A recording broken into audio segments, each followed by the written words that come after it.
Other door जो है वो उस खिंचाव को बोला गया है जैसे चुंबक लोहे को खींचती है। लोहे और चुंबक के बीच में एक डोर होती है, लेकिन वो दिखाई नहीं देती। तुम हाथ घुमाओगे तो हाथ घूम जाएगा पूरा, लेकिन तुम्हारे हाथ घुमाने से भी वो डोर हिली नहीं। जैसे वैसे डोर हो गई, मकड़ी का जाला मान के चलो, सीधा है, तुम हाथ घुमाओगे जाला टूट जाएगा, वो मकड़ी उस जाले को यूज़ नहीं कर पाएगी।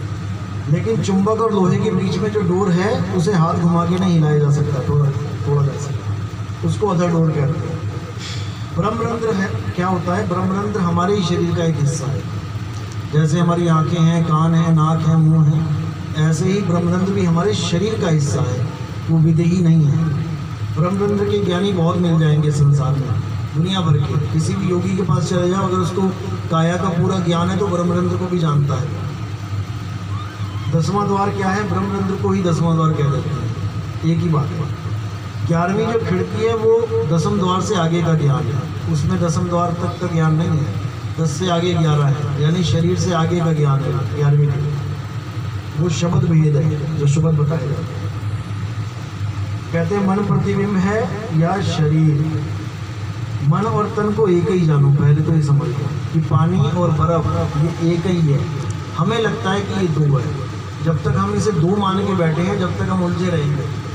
इसको एक ही बोला है, निर्गुण सर्वगुण एक को जान, ये एक ही है। प्रतिबिंब मन भी है और तन भी है, इसको अच्छी तरह समझ लो। एक ही चीज़ के दो रूप हैं। चरणामृत को घर में क्यों छिड़का जाता है? देखो ऐसा होता है कि जो शुद्ध, जैसे गंगा जल को शुद्ध कहते हैं कि भाई पाक है, शुद्ध है, में गुरु के चरणामृत को शुद्ध माना जाता है और उसको छिड़का जाता है। हमारे यहाँ और किसी नदी नाले का पानी हमारे यहाँ शुद्ध नहीं कहते उसको, क्योंकि उसमें विषाणु जीवाणु है। आप उसका टेस्ट करा के देखो, आप कह रहे हो कि उसमें कुछ नहीं हो सकता, बहुत कुछ हो सकता है। लेकिन हमारे यहाँ जो है पहले ही शुद्ध जल लेते हैं, शुद्ध जल से चरणामृत बनाते हैं और उसको ग्रहण करते हैं, उसको छिड़का भी करते हैं। तिनका तोड़ने का अर्थ क्या होता है? तिनका तोड़ने का अर्थ होता है कि तुम्हारा हिसाब किताब खत्म कर दिया जाए। हिसाब किताब कैसे खत्म होता है? तिनका तोड़ देव परवाना, तब पावे साहिब पद निर्वाण। यानी अब तुम्हारा ये जितने भी कर्म हैं, अब लेखा जोखा काल के पास नहीं रहेगा, अब लेखा जोखा गुरु के पास रहेगा। जैसे आप बिना पिताजी के अगर किसी होटल में खाना खाने चले जाओ और आपके पास पैसे ना हो, तो तिनका किसके हाथ में है? होटल वाले के हाथ में।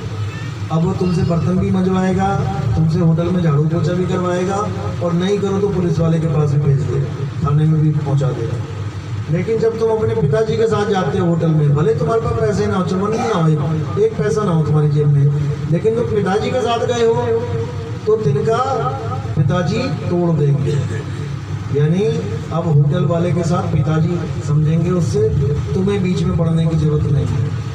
तो जब कबीर साहब कहते हैं कि जब गुरु के साथ आप जुड़ जाते हो तो आपका काल से तिनका टूट जाता है। तिनका टूटने का मतलब होता है रिश्ता टूट जाना। अभी तक रिश्ता तुम्हारा काल से है, सारा हिसाब किताब काल लेगा। लेकिन जब गुरु धारण कर लिया तो कहते हैं तिनका तोड़ देव परवाना। परवाना होती छाप। तिनका तोड़ देव परवाना, तब पावे साहिब पद निर्वाणा। धनी धर्मदास कबीर बल गाजे। अब यहाँ पर देखो क्या बोला है, इसको समझना है। जैसे मैंने बताया कि होटल में पिताजी के साथ गए तो तुम जो मर्जी वहाँ पे गर्जना कर सकते हो, भैया वो ले आओ, वो लाओ, वो लाओ, 10 थालियाँ मंगा के खा जाओ, वो लाओ, 10 थालियाँ मंगा के खा जाओ। तो वहाँ पर धनी धर्मदास कह रहे कि धनी धर्मदास कबीर बल गाजे।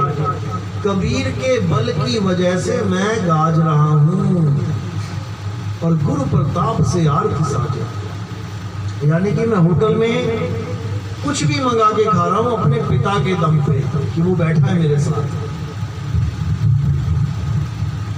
तो इसी को बोला है तिनका तोड़ना।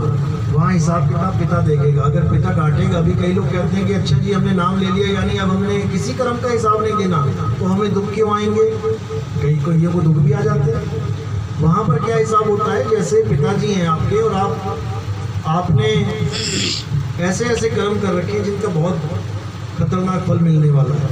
लेकिन जब आपके पिताजी उसका देखेंगे तो वो फल शूल से सुई में बदल जाएगा। यानी अगर आप कोई गलत काम करते हो तो पिताजी पुलिस वालों को नहीं पकड़ाते हैं, पिताजी खुद ही 4 डंडे लगा देते हैं, लेकिन लगाते हैं ठीक ठाक, ऐसा नहीं कि तुम्हारी हड्डियाँ ही तोड़ देंगे। और पुलिस वाले जब मारेंगे तो हड्डियाँ भी टूट जाएंगी भाई। तो वो हिसाब किताब निबिड़ा कर देते हैं, यानी शूल की सजा है सुई में काट देते हैं। आगे कह रहे हैं हेली किसे कहते हैं? हेली सुरता को कहते हैं, जो हमारी सूरत है ना, हर भजन में हेली उसी को बोला गया। भंवर गुफा कहाँ पर है? ये जो भक्ति करोगे ना ये तब समझ में आता है भंवर गुफा कहाँ पे है। भंवर गुफा अलग है, गगन गुफा अलग है, ये समझ लो। भंवर गुफा है हमारे आंखों के आगे, जब चलोगे त्रिकुटी से आगे जाओगे ब्रह्मरंध्र के नीचे भंवर गुफा है। कई लोग कहते हैं कान भंवर गुफा है, बिल्कुल गलत किया है। एक राजस्थान का महात्मा है, वो कान को भंवर गुफा बता रहा है, गलत है। भंवर गुफा आगे में किसने? सुमिरन साहिब। हाँ, नाम नहीं बंदा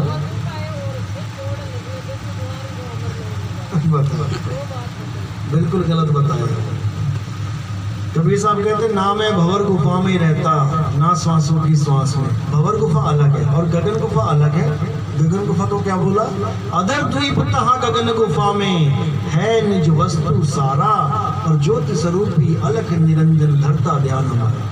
गगन गुफा अलग है, भंवर गुफा अलग है। अब ये कहाँ पर है? ये जब भक्ति करोगे तब समझ में आएगा। हमारी वाली तो पता लग जाएगा जब नाम दीक्षा होगी, लेकिन दूसरी वाली ये स्टेजें होती हैं आगे, त्रिकुटी, भंवर गुफा, ये सब आगे की स्टेज है जब अंदर की भक्ति करोगे। क्रोध और वैराग्य में क्या अंतर है? जमीन आसमान का अंतर। कहाँ पर है? ये जब भक्ति करोगे तब समझ में आएगा। हमारी वाली तो पता लग जाएगा जब नाम दीक्षा होगी, लेकिन दूसरी वाली ये स्टेजें होती हैं आगे, त्रिकुटी, भंवर गुफा, ये सब आगे की स्टेज है जब अंदर की भक्ति करोगे। क्रोध और वैराग्य में क्या अंतर है? जमीन आसमान का अंतर। वैराग का मतलब ही अलग होता है, दुनिया से मोह टूट जाना, इसको वैराग कहते हैं। क्रोध में तो तुम क्रोधी रहोगे, उसमें क्या है? क्रोध अलग चीज़ है, वैराग अलग है। आरती करते समय गुरु की आंखें क्यों मिलाते हैं? सूरत से सूरत मिलाते हैं। अगर आपकी आंखें हैं तब आप मिला लो, नहीं तो आंखें नहीं तो क्या मिलाओगे? लेकिन गुरु तो मिला सकता है। अधिकारी जीव के क्या लक्षण है? अधिकारी जीव के लक्षण है कि सबसे पहले विवेकी होना चाहिए। अगर विवेकी है, हर चीज़ को समझ रहा है, तो वो अधिकारी है। यानी कि कहने का मतलब कि पिताजी के पास 50 करोड़ का हीरा है। अब क्या लक्षण है बच्चे का कि वो पिताजी उसको हीरा दे दे? तो लक्षण ये है कि बच्चा समझदार होना चाहिए। अगर बच्चा समझदार है और उसकी कीमत को जान रहा है कि ये 50 करोड़ का हीरा है, मैंने ऐसे नहीं इसको फेंक देना है कहीं गली में, तो यानी कि वो उसका अधिकारी है। क्योंकि पिता का माल तो बच्चे को ही आएगा, लेकिन उस बच्चे को आएगा जो समझदार है। पिता खुद उस बच्चे को देगा वो हीरा जो समझदार है। अब 4 साल के बच्चे को हीरा दे देगा तो उसको एक नॉर्मल खेलने वाला खिलौना समझ के कल को नाली में फेंक देगा, क्या फायदा उसका? अंतिम संस्कार के बाद स्नान क्यों कराते हैं? अंतिम संस्कार से पहले कराते हैं, बाद कहाँ कराएगा? लोग करते हैं ना सर।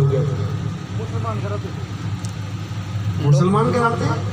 नहीं साहिब, लोग करते हैं स्नान अंतिम संस्कार के बाद थोड़ी नहीं, वो तो राखी हो गया। अरे हाँ, अंतिम संस्कार से पहले स्नान क्यों कराते? लोग करते हैं घर आकर, घर आकर लोग करते हैं अंतिम संस्कार के बाद। अच्छा, घर क्यों लोग क्यों करते हैं घर आके? हाँ, लोग सोचते हैं कि यहाँ पे शमशान घाट पे गए थे, भूत बात चिपक ना गया हो हमारे को, ये कहा और कुछ नहीं है।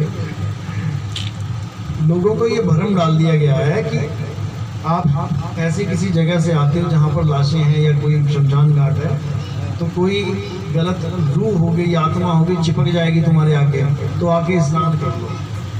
अब उनको ये नहीं समझ में आता कि स्नान करने से क्या आत्मा के छूट जाएगी? क्या बैल थोड़ी नहीं है वो कि आके तुमने नहा लिया छूट गई। ये सब परिणाम की बात है। एक काल तो मन है और एक काल शरीर, तो फिर वह कौन सा काल है जिसके साथ कबीर साहिब की वार्ता होगी? देखो कबीर साहब की वार्ता तब भी हुई थी और आज भी हो रही है। जब तुम समझ जाओगे इस खेल को कि कबीर क्या है और काल क्या है, तो तुम्हें खुद समझ में आ जाएगा कि रोज कबीर साहब की वार्ता हो रही है काल से। कबीर साहब क्या है? सत्य स्वरूप है, तुम्हारा आत्म स्वरूप है। और मन क्या है? तुम्हारा काल स्वरूप है। क्या तुम्हारी और मन और आत्मा की बातें नहीं होती आपस में? रोज होती है। रोज मन तुम्हारा कहता है ये गलत और तुम कहते हो नहीं ये सही, गलत सही गलत सही, रोज होती है। और जिसकी बात तुम मान लेते हो तुम उसी के साथ हो लेते हो। अगर हम अपनी आत्मा की बात मान लें, आत्मा क्या है?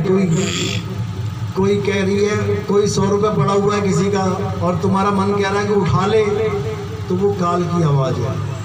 और तुम्हारी आत्मा कह रही है कि नहीं उठाना है, वो परमात्मा की, मालिक की आवाज़ है। और सुनने वाला कौन है? जीव है।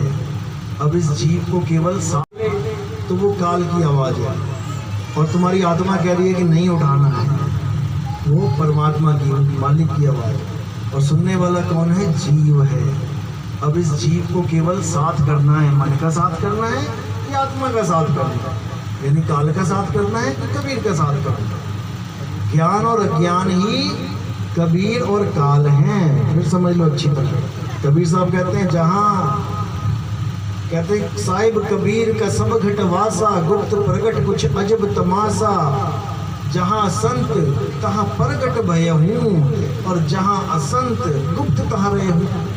जहाँ संत यानी जहाँ पे सच्चा ज्ञान है वहाँ मैं प्रकट हूँ, और जिस संत के पास सच्चा ज्ञान नहीं है यानी अज्ञान है वहाँ मैं गुप्त हूँ। जब मैं गुप्त हूँ तो क्या प्रकट है? वहाँ पे काल प्रकट है। जहाँ हम रहे काल तहाँ नहीं, जहाँ पर मैं हूँ वहाँ काल नहीं है, और जहाँ काल है वहाँ मैं नहीं हूँ। तो ये दोनों चलते ही रहेंगे जब तक तुम इस मन को हमेशा के लिए ख़त्म ना कर दो, काल को तुम मार ना दो, क्योंकि काल को तुमने ही पैदा किया है। कबीर साहब ने काल को पैदा नहीं किया है। लोग कहते हैं परमात्मा ने पैदा किया काल को, तो परमात्मा से बड़ा बेवकूफ़ नहीं है कोई जिसने काल को पैदा करके इतने लोगों को, इतने जीवों को मरवा दिया फालतू में। तुमने पैदा किया है काल को और तुम ही मारोगे। कैसे मारोगे? मन को मार गगन चढ़ जाई। किसको बोल रहे हैं? तुम्हें बोल रहे हैं कि तुम्ही ने मन को पैदा किया, अब तुम ही मारो। तुमने स्विच ऑन किया, पंखा चला, ठंड लगने लग गई, अब बंद कौन करेगा? तुम ही करोगे, क्योंकि तुमसे भिन्न और कुछ नहीं, मुझसे भिन्न और कुछ है ही नहीं। मैं ही ऑन कर रहा हूँ, मैं ही ऑफ करूँगा। ये कहानी मेरी है, मैंने ही शुरुआत करी है, मैं ही इसका अंत करूँगा। लेकिन समझदार विवेकी जो हंस होगा वो इन बातों को समझ पाएगा, नहीं तो कोई किसी और के आधार पे रहेगा, किसी और से आस लगा के बैठेगा कि कोई और करेगा। अरे भूख लगी है तो खाना तुम्हें बना के खुद खाना है, किसी और के आधार पे नहीं होगा। तो इसी को कबीर साहब बार बार समझा रहे हैं कि अक्षर पुरुष का पेड़ है, निरंजन वाकी डार, और तीन देव शाखा भई ये पात रूप संसार। अक्षर पुरुष कौन है? गीता में क्या बताया अक्षर पुरुष कौन है? हे अर्जुन, दो प्रकार के पुरुष है, शर पुरुष और अक्षर पुरुष। शर पुरुष तो इन जीवों की काया को समझो जो एक दिन नाशवान हो जाती है, नाश हो जाती है, और अक्षर पुरुष उस अविनाशी जीव को समझो जो इस काया को चला रहा है। अब इस काया को कौन चला रहा है? हम ही चला रहे हैं। तो हम ही अक्षर पुरुष हैं और हमारा ही पुत्र है काल भगवान, जो हम ही ने पैदा किया है। अब इस पुत्र को क्या करना है? मन को मार गगन चढ़ जाएगा। हमारा स्वरूप कहाँ पे है? गगन गुफा में। मन को मार गगन चढ़ जाई और मान सरोवर बैठ नहाई। हमारा मान सरोवर कहाँ पे? गगन में ही है। लोग इसको मान सरोवर बना बैठे हैं तालाबों में नहाने को, ये नहीं है। तो ये गुप्त बातें हैं, गुप्त भेद हैं, धीरे धीरे समझ में आते हैं। चलो, सवाल तो अच्छे थे, विवेक वाले सवाल थे, बढ़िया सवाल थे। और किसी का कोई सवाल हो पूछ सकते हैं।